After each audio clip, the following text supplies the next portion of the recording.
Hey guys, welcome back for another vlog for Working Wisdom Wednesday.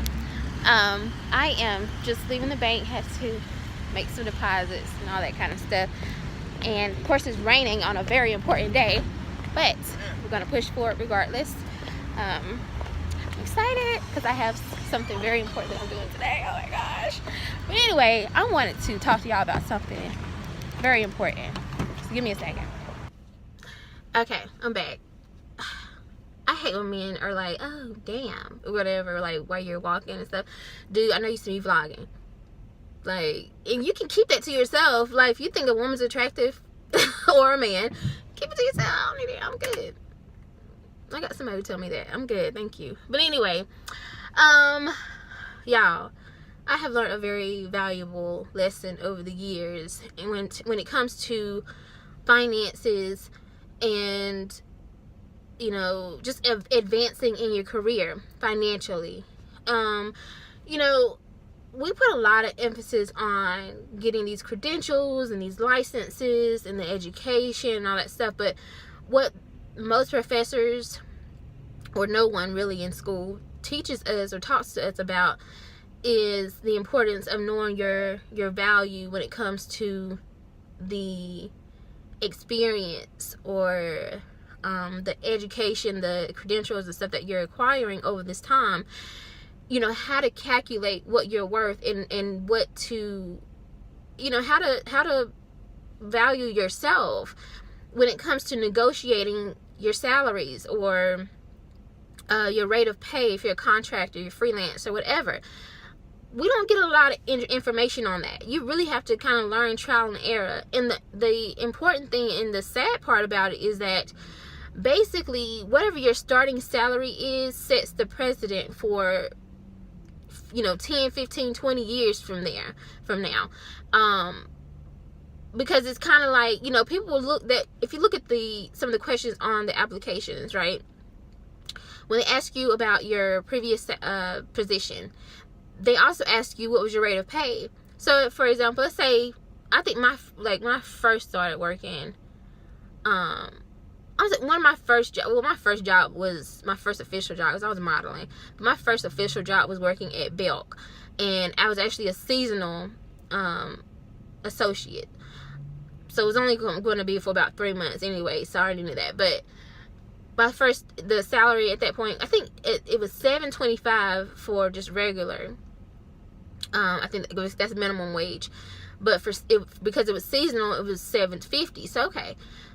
I knew off bat that wasn't good. I think I was still working on my bachelor's degree. I was still in school and all that stuff. And, but I knew that wasn't even something I was going to do long term. I was just trying to make money to pay for daycare so I could go to work and go to school because I didn't have any help. So I had to. So I was like, okay, $7.50. The next official job I got was working as an assistant site coordinator through a nonprofit at an intermediate school. So it's like the breakup of elementary and middle school kind of. And I think the starting rate for that was like $9. When they look at your previous salary, previous rate of pay, they're only going to jump so far up because they know, well, if she accepted $7.50, she'll accept $9 is going to be good for her. Let's think about it, right? They're not crazy. So then after that, I ended up getting I was a tutor at $9, sorry. And then I was promoted to assistant site coordinator, and they paid me $13. I think it was 13. So no, it wasn't 13. It was like maybe 11 or something. I don't know. It wasn't 13 because my next job was 13 or 14. My next job was 13 or 14. That was my first job in my actual field. Again, I had just graduated with my bachelor's at this time, so but the crazy thing was I was working with someone who had been working with this company, and we worked with children, adolescents that had severe behavioral issues, and at this time I had just started my first semester of my master's, so I was working on that, and I was in my field, and I'm making money. Okay, I was just making $7.50 like not too long ago, so $13 sounds pretty good.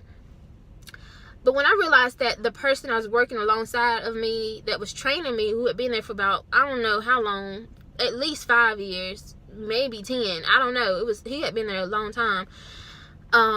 He was only making $14. And granted, he didn't have any degrees or anything like that, but all this time has lapsed, and I'm assuming, I would think that you would make, y'all. So anyway, I think after that, I started making like salaries. So it wasn't like rate of pays anymore, it was like salaries. So after I got my master's, my first salary was $40,000, 40 even, and that was across the board for everybody who worked there, because it was a methadone clinic. And everybody who, because they helped you get your associate license basically, for the substance abuse piece. So I was actually dual. I had 2 licenses at this point. I was registered for my second license, and I had my associate license for mental health in North Carolina. So here I was, 2 licenses basically, and $40,000 a year, straight across the board. You once you were fully licensed, you were kicked up to 45, and if you were a program manager, you were at 50. Everybody knew that, and so I actually like that, because it's like you already know that the person beside you is not making more money than you, but has the same credentials and didn't, just started in the field. You don't have to worry about that, because there's a lot of companies you could be.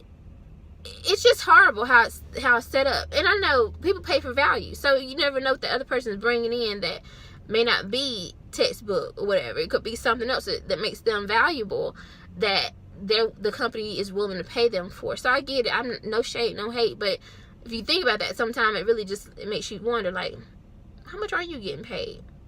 Just making sure that we all good. Like, listen, because I know what I bring to the table. Okay, like, I done been kicked in the shin by kids, dodging girls that were bigger than me, because I didn't want to have to restrain them, but I'm their therapist. Like, it's just so much. Like, I have gone through working on psych units for free, 900 hours, by the way, free, to get my master's. Okay, like, yeah, like, and then don't even mention the $70,000 of student loan debt.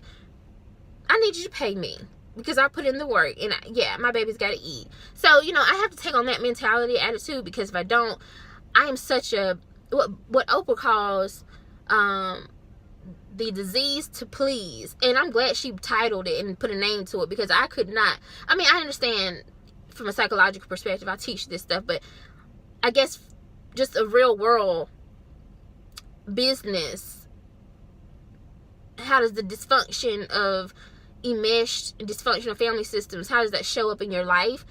That's one of the areas. It can show up in your business life too, because if you're not careful, what you've done in your family life, just enabling and people pleasing, can show up in your business world too, and that's not good. It's not healthy. So you have to learn how to overcome that. And so for me, it's taking on a whole nother like persona, honestly. And I know that sounds crazy, but it's like when it comes to business, like my mind switches. Like, okay, no, I'm nice, and in my personal life, I might let that slide. I might do that for free, whatever. But this is business, and if I do this one time for free, depending on whatever the situation is, then they're gonna ask for it for free again. So no, we got to keep it strictly business, and let's focus. So anyway, when I came to Atlanta, I was working when I moved to Georgia, I was working in like a prison setting. So I think my starting salary there was $50,000. Plus I had like a $5,000 sign-on bonus just to move there. And then, of course, I had all health insurance, all that. So I was good. I mean, I'm talking about a small town, so I probably made more money than most, like, 70-80% of the people who live there. And I think they knew it too. It's kind of weird. It's like, oh, who was this young black woman that just moved here with 2 kids and she worked there, like, and she licensed. People knew. Like, it was so crazy. It's kind of uncomfortable too. But anyway, so anyway, when I moved to Atlanta and started working in the community setting, I kind of interviewed. I was working in a methadone clinic, but then I interviewed for some contracts too. And when I went in for my first contract, they told me a certain rate, like, this is what we are reimbursed from the insurance companies, and this is what we pay per 15 minutes or units, whatever. I'm like, okay. Compared to what I would be probably making in Charlotte, that was like $5-10 more. So if you think about how I'm feeling and rationalizing this is good. Like, oh yeah, I didn't even question. I'm just thinking, oh, Atlanta, they pay good money. I never questioned it. However, as I started to do some research and look at the numbers, this is not a good 60-40 split, which is what most people want. If you know any therapists who work with agencies or like contract agencies, whatever, you realize that you don't get the full reimbursement of what the insurance companies pay. So the agency, basically, they provide you a caseload of clients to see at your own disposal or your own schedule, whatever. So you don't work for them, you work with them, you collaborate with them, and you contract with them. So they provide you the clients, the caseload, they should provide you space if you need to work in the office or whatever.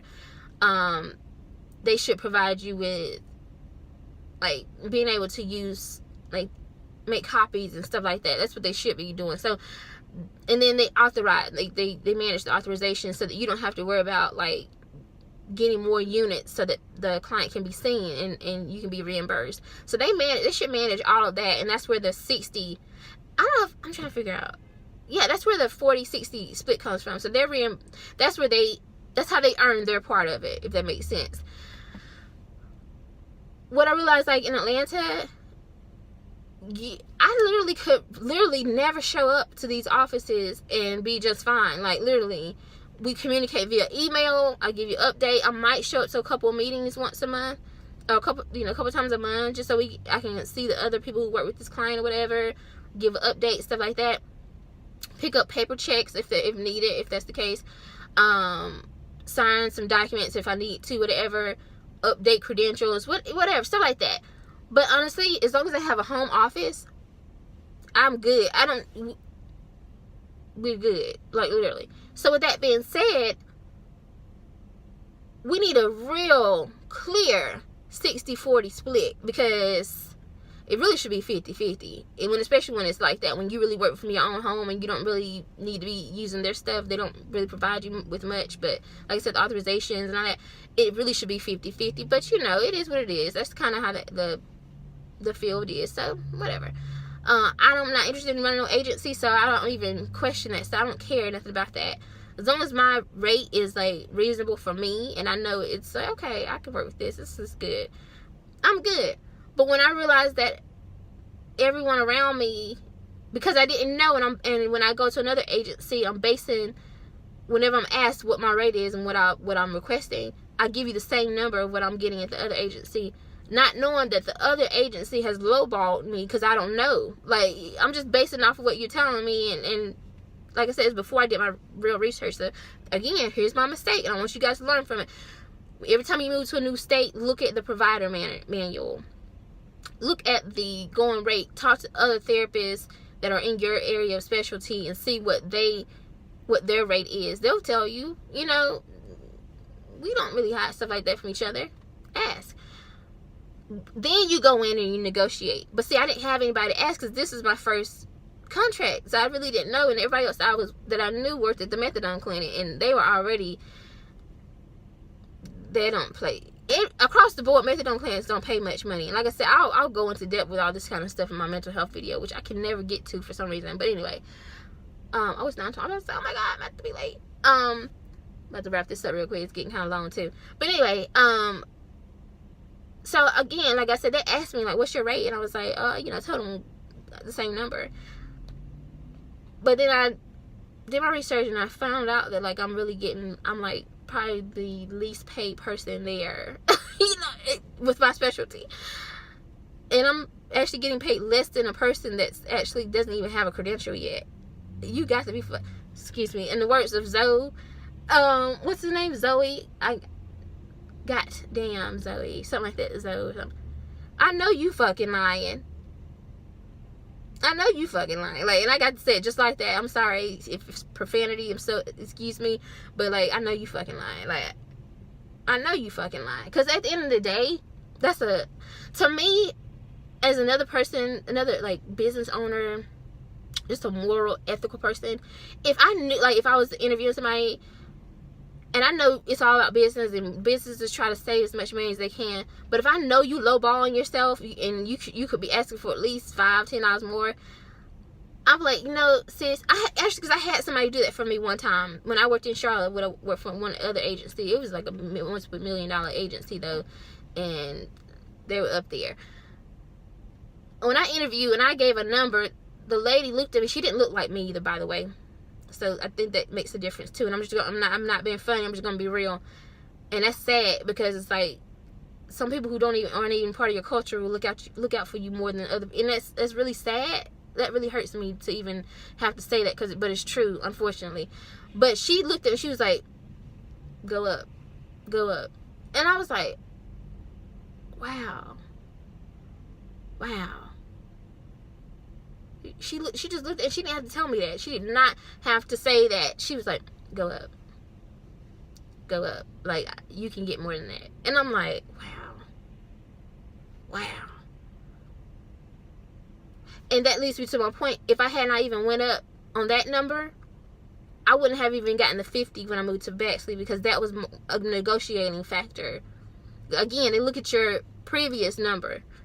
Oh, if you were getting 47 or whatever in Charlotte, we got to pay you at least 50 here. You know what I'm saying? Like, that's how you got to be smart about it. Look at your numbers. Look at what you're worth. Look at the education that you have, that you bring to the table. Look at the number of years of experience that you bring to the table. Look at the diversity in work environments and populations that you've worked with. Look at some of the projects that you've completed. Look at the research, like other dynamics that you've done. Like, I'm a published researcher, clinical researcher. I was published before I even graduated from grad school. Look at all those dynamics. You know what I mean? I'm a speaker, so I can do your trainings for you. I can train your staff. I can supervise your staff. Look at all those dynamics and look at, because think about it, when auditors come in, or people who are like funding their companies, whatever, when they pull your chart, they have bragging rights on you at that point. Oh, we are able to recruit, amazing staff, or contractors. Just look at so and so's chart. This person has this. That makes them look good. So they're paying for that. They're paying for the value that you bring. So you get paid off of it too, okay? And that's where I'm at this point. So I say all that to say, I am, and I'll go more in depth with this on Friday because I'll have more information by then, but I am changing my schedule and all that kind of stuff. And to be able to do that, I have to raise my rate of pay. So I sent an email.